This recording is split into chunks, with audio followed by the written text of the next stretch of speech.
Cette histoire s'est déroulée il y a bien longtemps, alors que je n'étais encore qu'un enfant. Pourtant, elle fait partie des histoires qui me hantent encore aujourd'hui. À cette époque, je visitais le Kansas depuis la Corée du Sud où je suis né et où j'ai grandi, juste pour rendre visite à ma famille. Rien d'important somme toute. Un soir, les adultes, à savoir mes parents, mon oncle et ma tante, avaient décidé de passer la soirée ensemble. Nos parents nous ont donc commandé des pizzas avant de partir et ont attendu qu'elles arrivent pour que nous n'ayons pas à ouvrir la porte à qui que ce soit.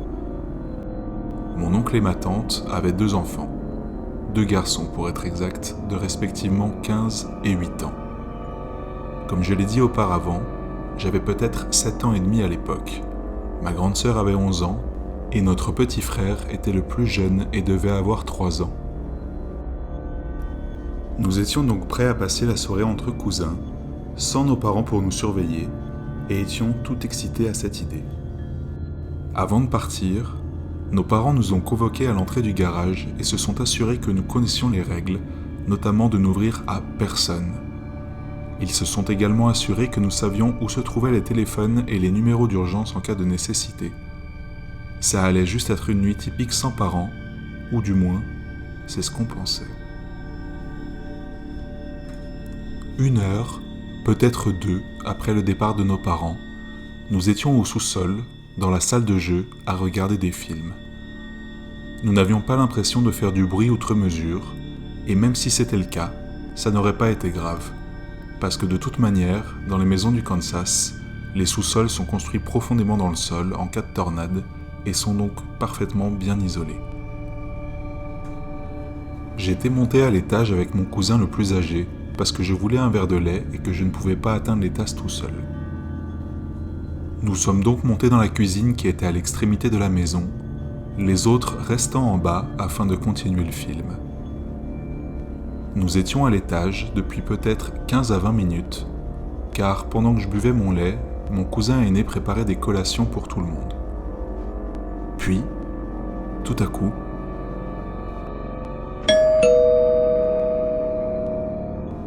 je me souviens que mon cousin m'a dévisagé bizarrement, puis m'a dit de ne pas bouger, parce qu'il trouvait bizarre que l'on sonne à cette heure-ci. Il n'était pas très tard, mais il n'était certainement pas tôt non plus.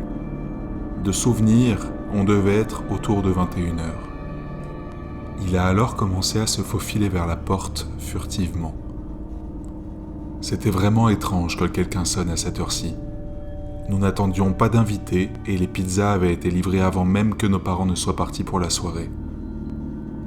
Alors que mon cousin n'était pas encore arrivé près de la porte, la personne de l'autre côté recommença à sonner rapidement, encore et encore.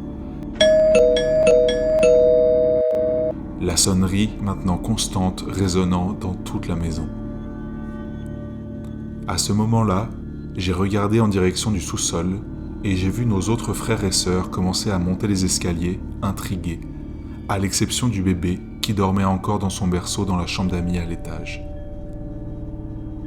L'aîné des enfants, appelons-le James à partir de maintenant, a mis son doigt sur ses lèvres et nous a dit de nous taire pour faire croire qu'il n'y avait personne à la maison, bien qu'il y ait de la lumière.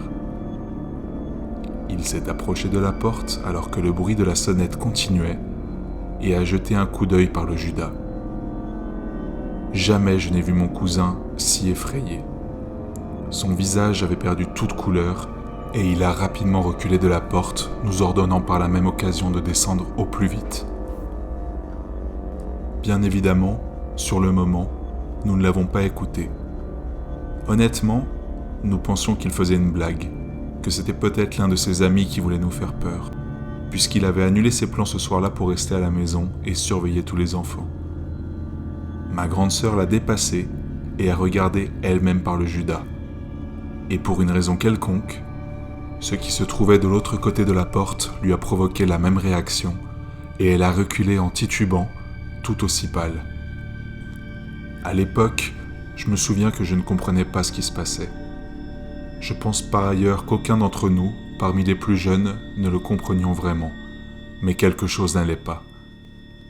Après un certain temps, environ 10 minutes, la personne qui était à la porte a cessé de sonner et tout est redevenu calme, comme si elle avait abandonné. Peut-être pensait-elle qu'il n'y avait personne à la maison. Si seulement nous savions à quel point nous avions tort. Après être restés pendant de longues minutes à se fixer les uns les autres dans un silence pesant, mon autre cousin, que j'appellerai simplement Kyle pour les besoins de l'histoire, a trouvé le courage de demander à son frère James, qui était à la porte, pourquoi lui et ma sœur étaient si nerveux. James nous a alors dit qu'il avait vu un homme porter des vêtements sombres et que ce dernier semblait porter une sorte de paquet ou une grande boîte, mais qu'il ne pouvait pas discerner son visage. Bien sûr, Kyle, en petit malin qu'il était à l'époque, a commencé à se moquer de James en disant qu'il devait être myope et qu'il ne reconnaissait pas leur voisin. Kyle était convaincu qu'il s'agissait juste d'un voisin qui essayait de déposer un paquet qui aurait pu être mélangé dans le courrier, car cela arrivait tout le temps. Nous avons d'ailleurs tous fini par penser que c'était l'hypothèse la plus probable, jusqu'à ce que nous réalisions que la personne qui sonnait à la porte n'avait pas laissé le paquet sur le porche, ce qui était pourtant ce qu'aurait fait un voisin dans ce contexte. Néanmoins, nous n'avons pas réfléchi plus loin et nous avons tous essayé d'oublier cet événement au plus vite, en décidant de ne pas prévenir nos parents. Après tout, c'était fini et la personne était partie. Nous sommes retournés à la cuisine, avons pris les snacks et avons commencé à descendre. Tout à coup, nous avons entendu de nouveaux coups, mais ces derniers ne semblaient pas provenir de derrière la porte.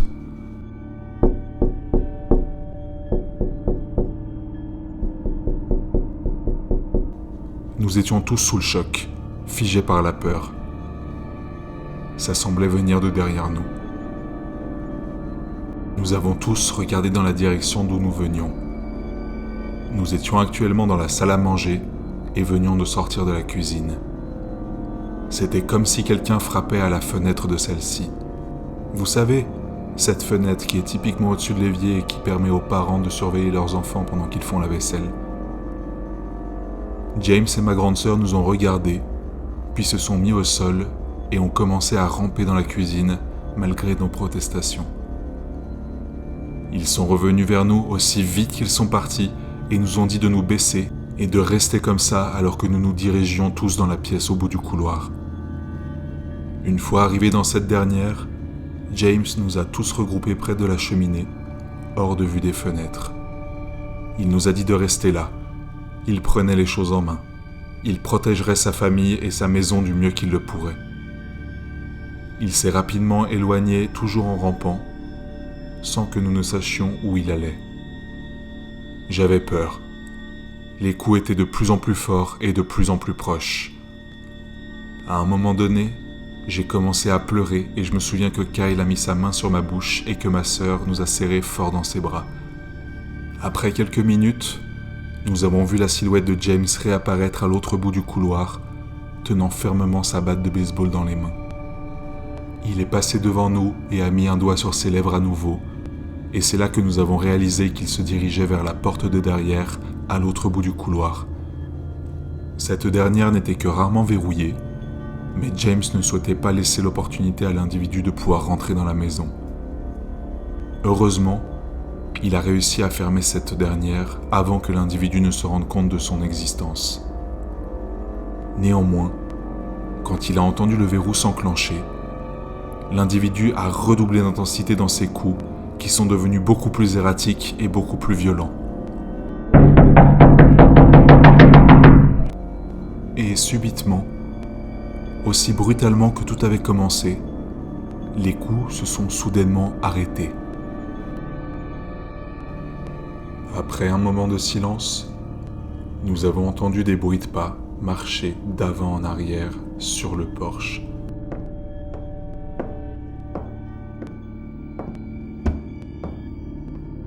Et puis, sans prévenir, ces derniers se sont aussi arrêtés et tout est redevenu silencieux, sinistreusement silencieux. Une voix s'est fait entendre de l'autre côté de la porte. « N'allez-vous pas ouvrir la porte ? J'ai un paquet pour vous. » Nous n'avons pas répondu, aussi silencieux que nous pouvions l'être avec la façon dont nos cœurs battaient et avec toute l'angoisse que nous éprouvions. L'étranger a appelé à nouveau. « Ouvrez la porte !» Encore une fois, nous n'avons pas répondu. L'individu s'était maintenant mis en colère et nous sommait d'ouvrir la porte, prétextant qu'il avait un paquet pour nous. Comme avant, nous n'avons pas répondu. L'homme a recommencé à taper, cette fois-ci directement sur le panneau de la fenêtre de la pièce où nous étions assis, en criant « Je sais que vous êtes là, je sais que vous m'entendez, ouvrez la porte ou je vous l'ouvre !» La fenêtre s'est mise à trembler violemment à chaque impact de l'homme. Heureusement, la maison de notre cousin avait des fenêtres renforcées, donc elle n'était pas facile à casser.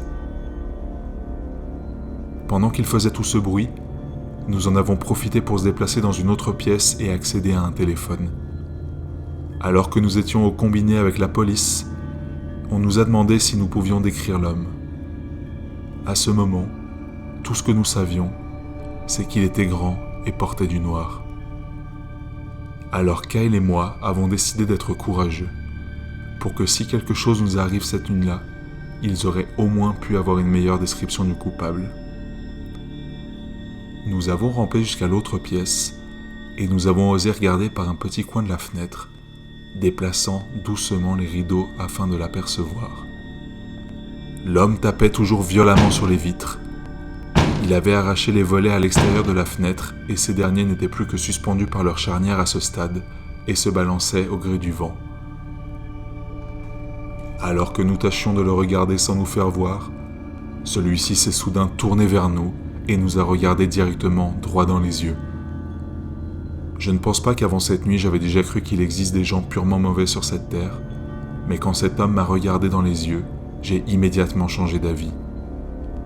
Je sais que ça semble fou, mais ses yeux ne semblaient pas humains.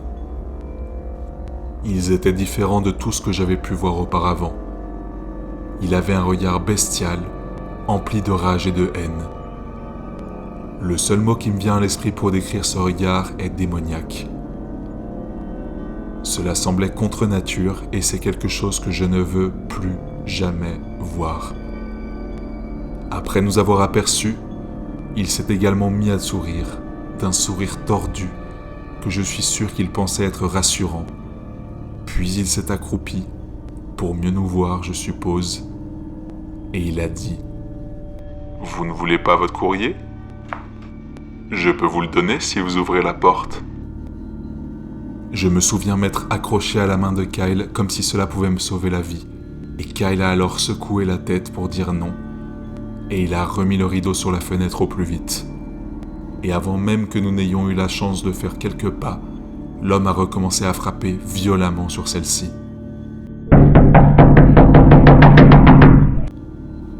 À ce moment-là, James en a eu assez. Je l'ai entendu passer le téléphone à ma sœur et lui hurler de nous laisser tranquilles et que la police était en route. On aurait dit que l'homme avait paniqué, car les coups ont brusquement cessé. Puis nous avons entendu des pas rapides sous le porche. Kyle et moi avons à nouveau jeté un coup d'œil par la fenêtre et l'homme courait à travers la cour, sa silhouette s'évanouissant au fur et à mesure et disparaissant complètement après qu'il ait sauté la clôture en bois de 3 mètres de haut, située au fond du jardin. Nous sommes restés au téléphone avec la police jusqu'à ce qu'elle arrive et nos parents sont arrivés peu de temps après. On nous a appris plus tard que l'homme n'avait jamais été attrapé et nous ne savons pas ce qui s'est réellement passé cette nuit-là. Il a simplement disparu dans les airs.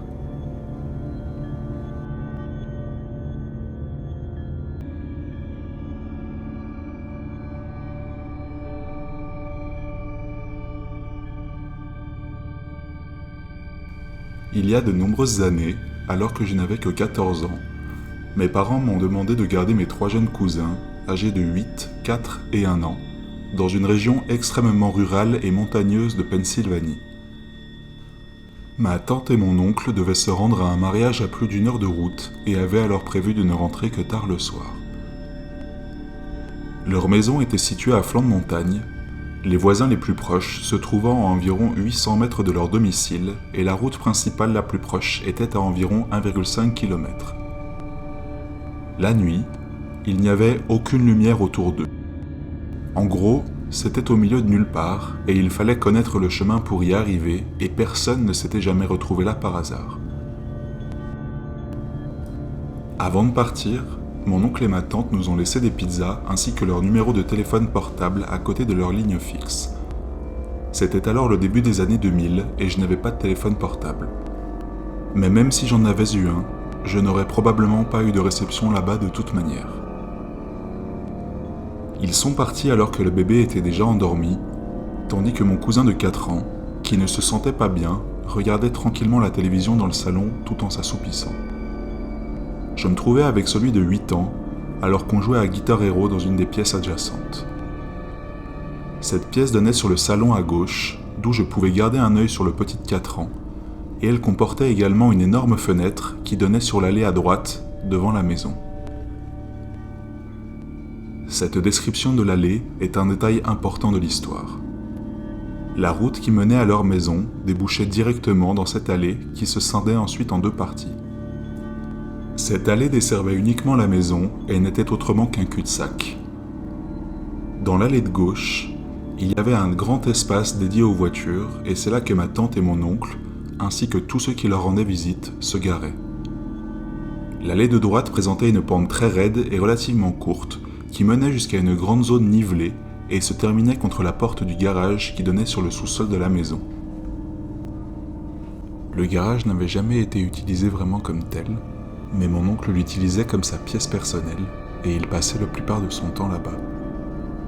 Juste à côté de la porte du garage se trouvait une deuxième porte avec une fenêtre qui permettait de voir à l'intérieur de ce dernier. Cette allée était exclusivement utilisée par les enfants comme aire de jeu parce que c'était la seule zone plate de la propriété qui leur permettait de jouer dans un minimum de sécurité.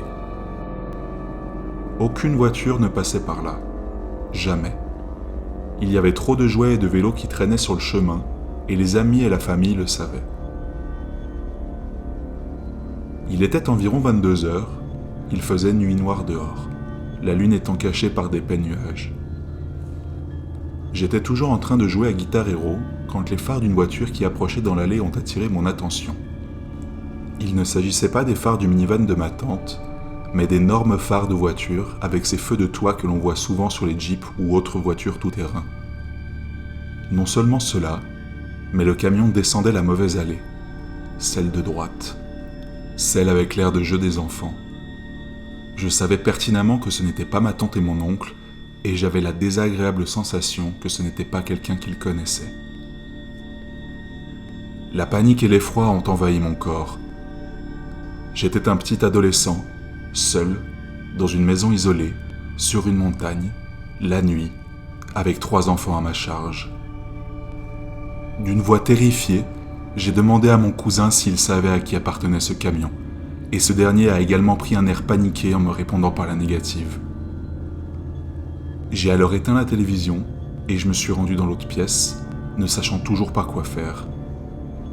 J'ai vu que les 2 petits dormaient toujours tranquillement et qu'ils étaient en sécurité. Je me suis occupé du bébé, puis j'ai pris le téléphone pour appeler la police. C'est alors que j'ai commencé à entendre la porte métallique du garage être violemment secouée.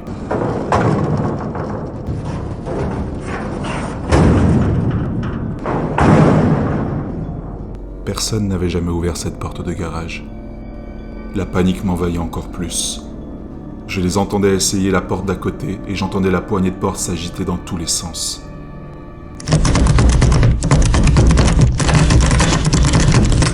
Je n'avais entendu personne toquer au préalable. Ce n'est pas comme s'il vérifiait si mon oncle était en bas. En plus, les lumières étaient éteintes. Il faisait sombre et il devait savoir qu'il n'y avait personne dans le garage. Ils étaient définitivement en train d'entrer par effraction. La porte menant aux marches du sous-sol était juste à côté du téléphone, donc je pouvais clairement entendre tout ce qui se passait. J'ai rapidement tourné le petit verrou sur la poignée de porte, juste au cas où ils auraient réussi à forcer la porte et à entrer au sous-sol. Mon cœur battait la chamade et j'avais l'impression qu'il allait bondir de ma poitrine à chaque instant. J'étais au téléphone avec un agent de police, tandis que mon cousin de 8 ans s'accrochait à mon bras, totalement terrifié. L'opérateur était relativement calme et essayait de me rassurer, mais je savais qu'il faudrait au moins 30 minutes avant que les policiers puissent arriver là-haut, en supposant qu'ils ne soient pas complètement perdus sur ce flanc de montagne dans l'obscurité totale. Je n'arrêtais pas de penser. On est foutu. On est mort. C'est comme ça que je meurs. L'opérateur m'a demandé le numéro que ma tante et mon oncle m'avaient laissé afin qu'ils puissent demander à un de ses collègues de les appeler pour les informer de la situation. Je me suis retourné pour prendre le papier sur lequel était inscrit le numéro et, à ma grande horreur, j'ai vu un homme regarder par la grande porte vitrée derrière moi. Un homme énorme, immense, qui devait mesurer au moins 2 mètres, avec de longs cheveux roux et une grande barbe rousse touffue. Et le pire, c'est qu'il me souriait. D'une façon qui me fait encore peur aujourd'hui. Il devait avoir remarqué que j'étais absolument terrifié, tremblant de peur au point d'avoir des difficultés à tenir debout et à garder le téléphone dans ma main. J'ai remarqué la présence d'un deuxième homme derrière lui, que je ne pouvais pas vraiment discerner. Je n'ai aucune idée de ce à quoi il ressemblait, mais il était aussi grand, bien qu'un peu plus maigre que le grand homme qui me fixait du regard. J'ai crié « Oh mon Dieu, ils sont là !» Et avant que l'opérateur de la police ne puisse dire quoi que ce soit, mon cousin de 8 ans, qui se trouvait juste à côté de moi, a dit « Monsieur Jim ?» Sa voix était très confuse. Ce n'était pas comme si mon cousin était heureux ou même soulagé de le voir. Je lui ai demandé qui c'est, mais avant qu'il ait pu répondre, j'ai tourné mon attention vers l'individu derrière la porte et lui ai crié que j'étais au téléphone avec la police. Il a semblé hésiter, me regardant toujours fixement pendant un moment, les sourcils froncés, comme s'il décidait de ce qu'il voulait faire ensuite. Puis, il a reculé dans l'obscurité. Je suis reconnaissant qu'il n'ait pas essayé d'ouvrir cette porte parce que je suis quasiment sûr qu'elle n'était pas verrouillée. Ce qui m'a semblé être une éternité plus tard, j'ai vu les phares de la voiture sortir de l'allée, puis redescendre la route jusqu'à ce qu'ils disparaissent. J'avais toujours la trouille et mon cousin aussi. Apparemment, il n'avait rencontré ce type que quelques fois, une connaissance de son père. Ce n'était pas comme si c'était un ami proche de la famille, et évidemment, parce qu'encore une fois, il avait pris la mauvaise allée, les visiteurs ne descendant jamais par là. L'opérateur de la police m'a demandé de lui faire une description de l'homme, puis il m'a dit qu'ils avaient contacté ma tante et mon oncle et que ces derniers étaient sur le chemin du retour. Il est resté au téléphone avec moi jusqu'à ce qu'un agent de police arrive un peu plus tard pour s'assurer que les hommes étaient partis, et ces derniers sont restés avec nous jusqu'à ce que ma tante et mon oncle rentrent à la maison pour pouvoir leur poser quelques questions. Mon oncle était furieux, pas contre moi de les avoir rappelés à la maison plus tôt, mais contre ce Monsieur Jim. Je ne le savais pas à l'époque, mais mon oncle avait un problème de drogue. Je ne sais pas ce que Monsieur Jim ou son complice faisait, ou ce qu'ils auraient fait si je n'avais pas été au téléphone avec la police, mais je sais que ce sourire n'était pas amical. Je me suis également dit qu'il devait savoir que mon oncle n'était pas là, parce que le sous-sol était sombre. Il avait aussi essayé de soulever la porte du garage, ce que personne ne faisait chez nous. Il avait l'intention de s'introduire dans la cave, c'était clair pour moi, il n'y avait pas d'autre explication.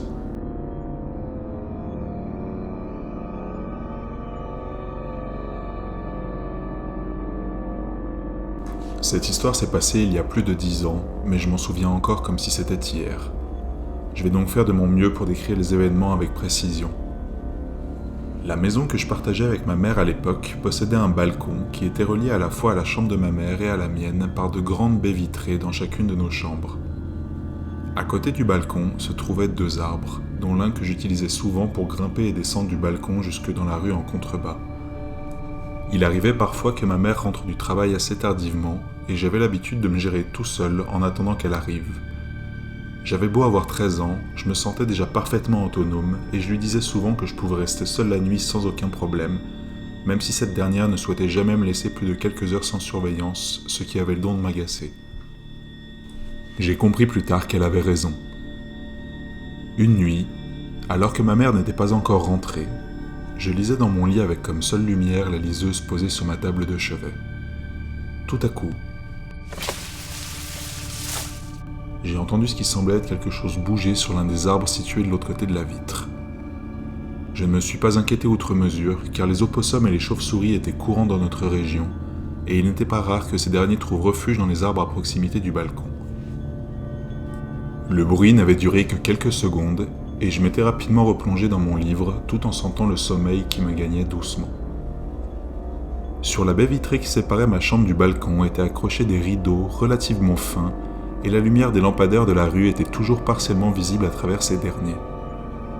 Peu après avoir entendu le bruissement des arbres et tandis que j'avais repris ma lecture, j'ai entendu un autre bruit, plus léger, qui semblait cette fois provenir du balcon devant mon lit. Alors que je levais les yeux en pensant qu'il s'agissait d'un des animaux habituels, j'ai soudain vu une ombre passer lentement devant les vitres. Mon premier réflexe a alors été d'éteindre immédiatement la lampe à côté de moi tandis que je me figeais de peur. Ma première réflexion a été de me dire que c'était probablement l'un des enfants du voisin avec lequel je suis ami, ou bien ma mère qui était peut-être rentrée à l'improviste sans que je m'en rende compte. Mais alors que j'essayais de regarder plus en détail, j'ai vu que l'ombre était trop grande pour être celle d'un enfant et que ça ne pouvait pas non plus être ma mère qui ne mesure qu'1,50 m. La personne se déplaçait lentement, rampant comme si elle essayait de ne pas être remarquée. Elle ne pouvait probablement pas être capable de voir dans ma chambre qui était plongée dans le noir, mais je pouvais la voir grâce au lampadaire derrière elle qui dessinait une silhouette sombre sur le sol du balcon. L'ombre est passée devant ma porte, hors de vue, et je suis resté assis là, incapable de bouger ou même de penser à ce que je devais faire, à part rester absolument immobile. Je suis resté comme ça pendant quelques instants, jusqu'à ce que j'entende un autre son. Le son de quelqu'un essayant d'ouvrir une des fenêtres de la chambre de ma mère, celle qui donnait sur le balcon.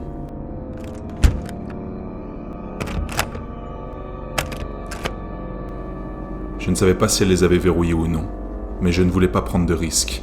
J'ai bondi hors de mon lit aussi vite et aussi silencieusement que possible jusqu'à la porte de ma chambre et je l'ai fermée à double tour tout en continuant de tendre l'oreille afin d'écouter ce que la personne faisait maintenant. Je l'entendais encore secouer la poignée de la baie vitrée avec force, mais cette dernière semblait tenir bon et n'était pas décidée à s'ouvrir. Je me suis senti soulagé pendant quelques instants et j'essayais de me convaincre que cette personne ne pourrait pas entrer et que tout ce que j'avais à faire était d'attendre qu'elle abandonne et qu'elle s'en aille, même si j'avais la sensation désagréable que ce ne serait sûrement pas aussi facile. Le bruit de la poignée s'est brutalement arrêté et j'ai entendu des pas feutrés qui se dirigeaient en direction de mes fenêtres.